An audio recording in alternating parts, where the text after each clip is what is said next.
నమస్కారం. Welcome to Telugu stories book. Tilak Nagar police station. సమయం ఉదయం 10 గంటలు. ఓ యువతి పరుగున పోలీస్ స్టేషన్కి వచ్చింది. ఇన్స్పెక్టర్ నారాయణరావు తలెత్తి ఆ అందమైన యువతి వైపు ప్రశ్నార్థకంగా చూశాడు. ఆ యువతి కళ్ళెత్తుకుంటూ ఓ ఫోటో తీసి అతనికి అందించింది. అది ఆ యువతి పెళ్లినాటి ఫోటో.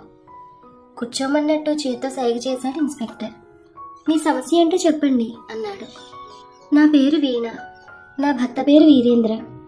పాలెం కాలనీలో మాకు వీరేంద్ర లాటరీ కార్నర్ అనే షాప్ ఉంది. నా భర్త 2 రోజుల క్రితం ఇంటి నుంచి సైకిల్ మీద షాప్కి వెళ్ళాడు. ఇంకా ఇంటికి తిరిగి రానే లేదు. నేను వెళ్ళి చూస్తే అసలు షాప్కి వెళ్ళలేదట. ఏదైనా అర్జెంట్ పని మీద ఊరెళ్ళాలనుకున్నాను, కానీ ఇప్పటి వరకు కనీసం ఫోన్ కూడా చేయలేదు. అందుకే మీ దగ్గరకు వచ్చాను అంది వీణ వెక్కి వెక్కి ఏడుస్తూ. ఆయనకి శత్రువులున్నారా? లేరన్నట్టు వీణ తలూపింది. మరి చెడు అలవాట్లు? అసలు ఏమీ లేవండి అందామె గద్గల స్వరంతో. ఆమె నుంచి మరికొన్ని వివరాలు రాబట్టి రిపోర్ట్ రాసుకుని ఆమెను పంపేశాడు ఇన్స్పెక్టర్. ఈ కేసును సబ్ ఇన్స్పెక్టర్ అనిల్ కుమార్కి అప్పగించాడు inspector Narayanarao. Sub inspector Anil Kumar వెంటనే పాలెం కాలనీలోని వీరేంద్ర లాటరీ కార్నర్కి వెళ్లి చుట్టుపక్కల ఆరా తీశాడు. అతను 2 రోజుల క్రితం తన దుకాణం తెరిచాడు. రాత్రి 9 వరకు దుకాణంలోనే ఉన్నాడు. వీరేంద్ర ఉదయం తన షాప్కు వెళ్ళలేదని తెలిసిందని, రాత్రి ఇంటికి తిరిగి రాలేదని నివేదికలో వీణ పేర్కొన్న విషయం గుర్తొచ్చింది అనిల్ కుమార్కు. అంటే వీణ అబద్ధం చెబుతోందని సందేహించాడు. వెంటనే వీరేంద్ర ఇంటి చుట్టుపక్కల వారిని ఎంక్వైరీ చేశాడు. ఆ దర్యాప్తులో అనిల్ కుమార్కు విలువైన సమాచారం లభించింది. అనిల్ కుమార్ ఇన్స్పెక్టర్ నారాయణరావుతో చర్చించాడు. అనిల్ కుమార్ చెప్పింది విన్న నారాయణరావు వెంటనే వీణను పోలీస్ స్టేషన్కి తీసుకురమ్మని ఆదేశించాడు. అతడు వెంటనే ఆమెను పోలీస్ స్టేషన్లో నిలబెట్టాడు. పోలీస్ స్టేషన్లో వాతావరణం చూసి భయపడిపోయింది వీణ. పోలీస్ ప్రశ్న ధాటికి బెరుకుతనం, గిల్టీ ఫీలింగ్ తట్టుకోలేక జరిగిందంతా చెప్పేసింది. రాజస్థాన్లోని హనుమాన్ నగర్ నుంచి బ్రతుకు తెరువు కోసం వచ్చారు వీళ్ళు. పాలెం కాలనీలో లాటరీ టికెట్ల అమ్మే దుకాణం పెట్టుకున్నాడు వీరేంద్ర. ఓ రోజు అనుకోకుండా అతనికి రాజన్ యాదవ్ దారిపడ్డాడు. రాజన్ యాదవ్ కూడా వీరేంద్ర ఊరువాడే. చాలా కాలం క్రితం ఉద్యోగరీత్యా ఢిల్లీకి వచ్చేసాడు. ఒకే ఊరువాళ్ళు కావడంతో వారి మధ్య పాత స్నేహం గట్టిపడింది. రాజన్ జనకపూర్లో ఉండేవాడు. కొద్ది కాలానికే వీరేంద్ర లాటరీ వ్యాపారం బాగా పుంజుకుంది. బాగా సంపాదించడం ప్రారంభించాడు. దాంతో తిలక్ నగర్లో ఓ ఇల్లు అద్దెకి తీసుకుని భార్య వీణను కాపురాన్ని తీసుకొచ్చాడు. రాజన్ను ఓ రోజు తన ఇంటికి భోజనానికి పిలిచాడు వీరేంద్ర. మొదటిసారి వీణను చూసి రాజన్ ఆశ్చర్యపోయాడు. మిత్రుడి భార్య ఎంత అందంగా ఉంటుందని అతను అస్సలు ఊహించలేదు. మిసమిసలాడే మేని ఛాయతో తీర్చిదిద్దిన బొమ్మలా ఉన్న వీణను కళ్ళార్పకుండా చూస్తుండిపోయాడు. రోజులు గడిచినా ఆమెను మర్చిపోలేకపోయాడు రాజన్.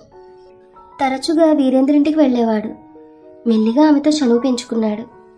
ఓ రోజు వీరేంద్ర షాప్లో ఉండగా కావాలనే అతని ఇంటికి వెళ్ళాడు.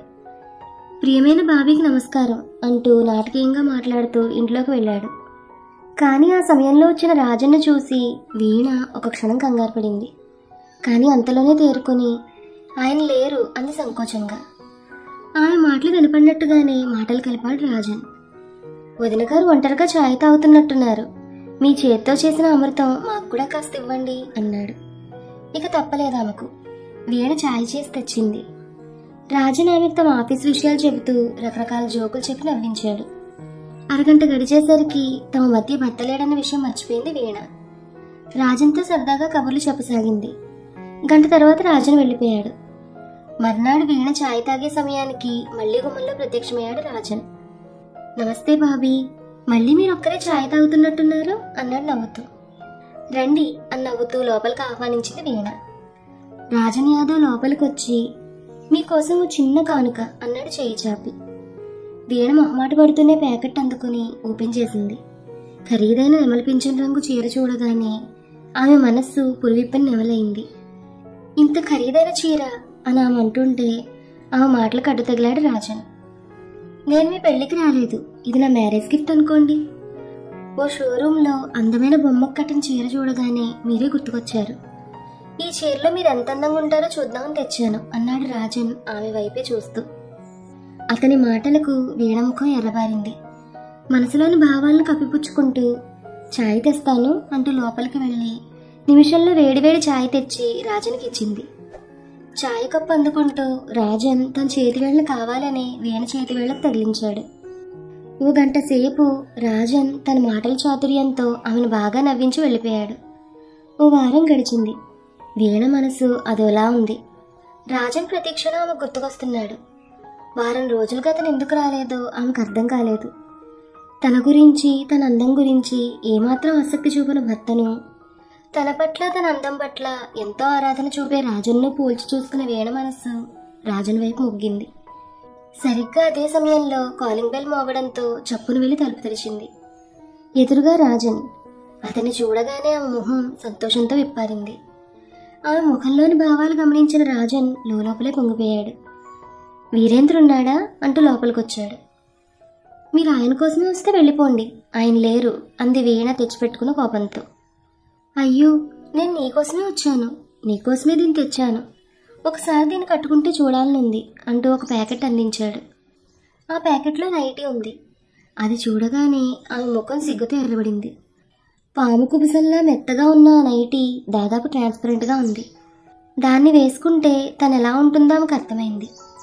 రాజన్ మనసులోని భావం అర్థం కావడంతో ఆమె గుండెలు దడదడలాడాయి.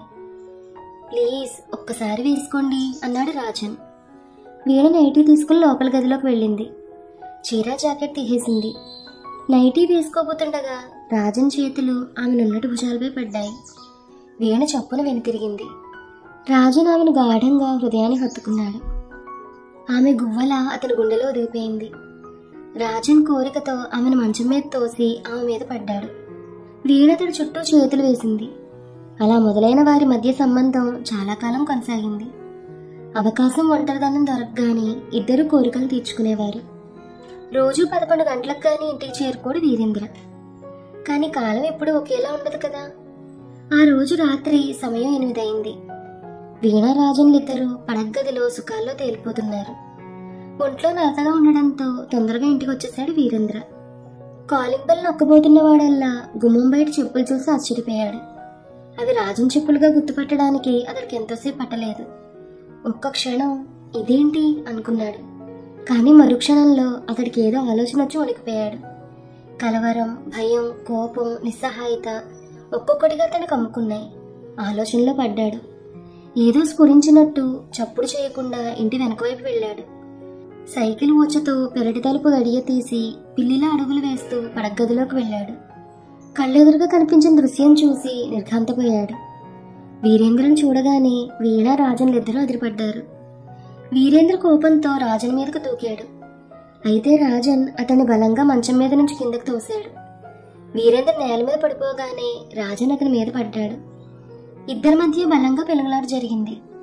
ఆ పెనుగులాటలో రాజన్ అతడి గొంతు గట్టిగా బిగించి పట్టుకున్నాడు. ఉడుంపట్టు పట్టి ఎంతకీ వదలకుండా గట్టిగా నులిమి చంపేశాడు. ఊపిరాడకి చనిపోయాడు వీరేంద్ర. అచేతండై పడిపోయిన భర్తను చూసి వీణ వణికిపోయింది. రాజన్ ఆమెకు ధైర్యం చెప్పాడు. ఇక చేసేదేం లేదు, ముందు మనల్ని మనం కాపాడుకోవాలి. నేను చెప్పినట్టు విను, శవాన్ని మాయం చేయాలి. అందుకోసం మనం పెద్దగా కష్టపడాల్సిన అవసరం లేదు అంటూ ఒక ఉపాయం చెప్పాడు రాజన్. ఇద్దరూ కలిసి వీరేంద్ర శవాన్ని పెరట్లోకి మోసుకెళ్లారు. కాంపౌండ్ వాళ్ళను ఆనుకున్న సెప్టిక్ ట్యాంక్ కాంక్రీట్ మూతను కష్టపడి పక్కకు జరిపి శవాన్ని ట్యాంకులో జారవిడిచి స్లాబ్ను యథాప్రకారం మూసేశారు. ఆ విధంగా వీరేంద్ర హత్య జరిగింది. వీణ ద్వారా నిజం కక్కించిన పోలీసులు వెంటనే రాజన్ను అదుపులోకి తీసుకున్నారు. దోషులు తప్పించుకునే అవకాశం లేకుండా ఇన్స్పెక్టర్ నారాయణరావు కేసును పకడ్బందీగా తయారు చేసి వీణా రాజన్ను కోర్టులో హాజరుపరిచాడు. ప్రస్తుతం నేరస్తులు జైల్లో ఉన్నారు. క్షణికావేశానికి లోనై బంగారం లాంటి జీవితాన్ని, కాపురాన్ని పాడు చేసుకునేవారు ఒక్క క్షణం ఆగా ఆలోచిస్తే ఇలాంటి సంఘటనలు జరగవు. ఈ కథ మీకు నచ్చితే please like, share and subscribe to our Telugu stories book. Thank you.